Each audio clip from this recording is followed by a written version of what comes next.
Blood brain barrier ये एक ऐसा बैरियर है जो कि हमारे ब्रेन में जो हार्मफुल सब्सटेंसेस हैं और केमिकल्स हैं इनको एंटर नहीं होने देता। तो आज हम डिस्कस करेंगे ब्लड ब्रेन बैरियर क्या है, कौन से सब्सटेंसेस को क्रॉस कर सकते हैं और कौन से नहीं कर सकते। So welcome back to biology on अर्थ।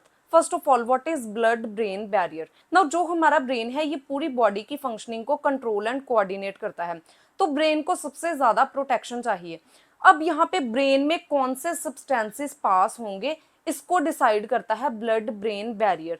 तो ब्लड ब्रेन बैरियर क्या है, सबसे पहले हम इसको डिस्कस करेंगे।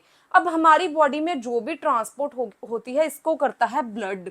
सो ब्लड जो है इसमें बहुत सारे कंटेमिनेंट्स भी होते हैं। जैसे हमने खाना खाया तो खाने में बहुत सारे कंटेमिनेंट्स हैं। हम सांस ले रहे हैं तो हवा में कितने सारे कंटेमिनेंट्स हैं, कितने बैक्टीरियल स्पोर्स हैं, फंगल स्पोर्स हैं और कंटेमिनेंट्स हैं। लेकिन हम इतना रिस्क नहीं ले सकते कि ये सब ब्रेन में एंटर करें। तो ब्रेन में एक स्पेशलाइज्ड टाइप के सेल होते हैं जो कि इसको रोकते हैं, इनको ब्रेन में जाने से रोकते हैं। तो अब इसको हम एक डायग्राम की हेल्प से समझेंगे। अब ये जो कैपिलरी है ये ब्रेन में प्रेजेंट है और यहाँ पे this is a brain tissue. इसमें डिफरेंट यहाँ पे जो है एस्ट्रोसाइट्स हैं जो कि ग्लाइल सेल्स होते हैं, न्यूरॉन्स हैं और भी सारे जो ब्रेन सेल्स हैं ये प्रेजेंट हैं।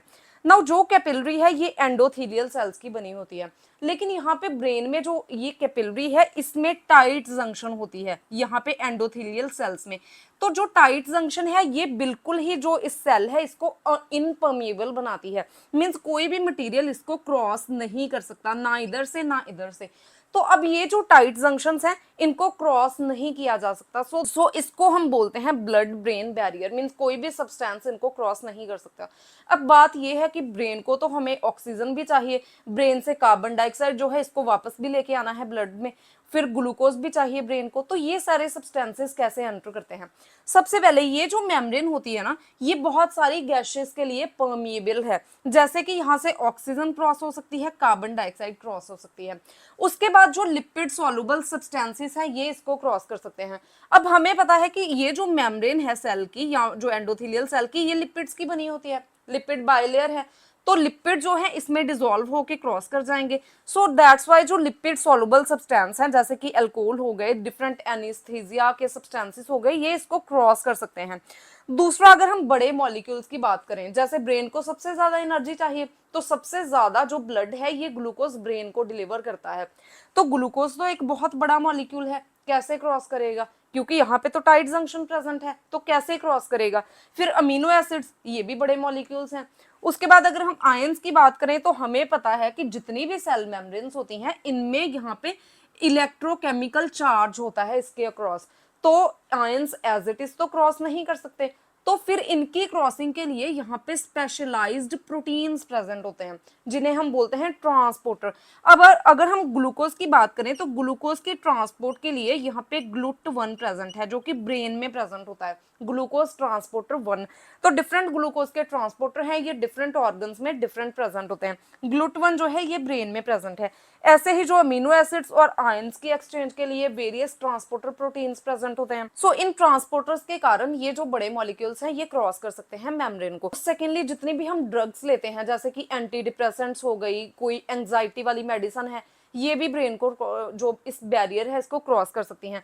उसके बाद जितनी भी यहाँ पे NSAIDs which are called the non steroidal anti inflammatory drugs, ये भी ब्लड ब्रेन बैरियर को क्रॉस कर सकती हैं। जनरली जितने भी पैथोजेंस हैं, जो कंटेमिनेंट्स हैं, ये ब्लड ब्रेन बैरियर को क्रॉस नहीं करते। लेकिन फिर भी कुछ ऐसे पैथोजेंस हैं जो कि बहुत स्मॉल हैं और वो इस जो बैरियर है इसको क्रॉस कर लेते हैं।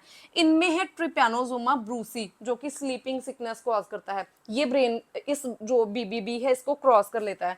उसके बाद हमने कैबेज वॉर्म सुना है, बड़ा ही कॉमन एग्जांपल है कि कैबेज में एक वॉर्म होता है जो कि ब्रेन में चला जाता है, तो ये भी ब्लड ब्रेन बैरियर को क्रॉस कर लेता है। वेरियस जो टेप वॉर्म्स हैं ये भी क्रॉस कर सकते हैं, लेकिन मोस्ट ऑफ पैथोजन जो है ये नहीं क्रॉस कर सकते। अब क्योंकि कोई भी जो प्रोसेस है इतनी 100% एफिशिएंट तो नहीं होती, ये तो इकोलॉजी का एक सिद्धांत है, एक प्रिंसिपल है। तो सिमिलरली यहाँ पे कोई भी कुछ ऐसे पैथोजन है जो कि इसको क्रॉस कर सकते हैं, लेकिन ज्यादातर जो बहुत सारे हैं वो नहीं कर सकते। अब दूसरा है कि ये जो मेम्ब्रेन है, जो ब्लड ब्रेन बैरियर है, ये इम्पर्मिएबल किसके लिए है? सबसे पहले तो वो प्रोटीन जो कि प्लाज्मा प्रोटीन्स हैं, जैसे कि एल्ब्यूमिन हो गए, जितने भी मींस प्लाज्मा में, ब्लड के प्लाज्मा में जो बड़े बड़े प्रोटीन्स हैं ये क्रॉस नहीं कर सकते। वो मॉलिक्यूल्स जो कि लिपिड इनसॉल्युबल हैं, ये मेम्ब्रेन को क्रॉस नहीं कर सकते। So this is all about the blood brain barrier. If you have any type of query regarding this topic, you can ask me in comment section, and if you find the content useful, please like and share the video and subscribe my channel Biology on Earth.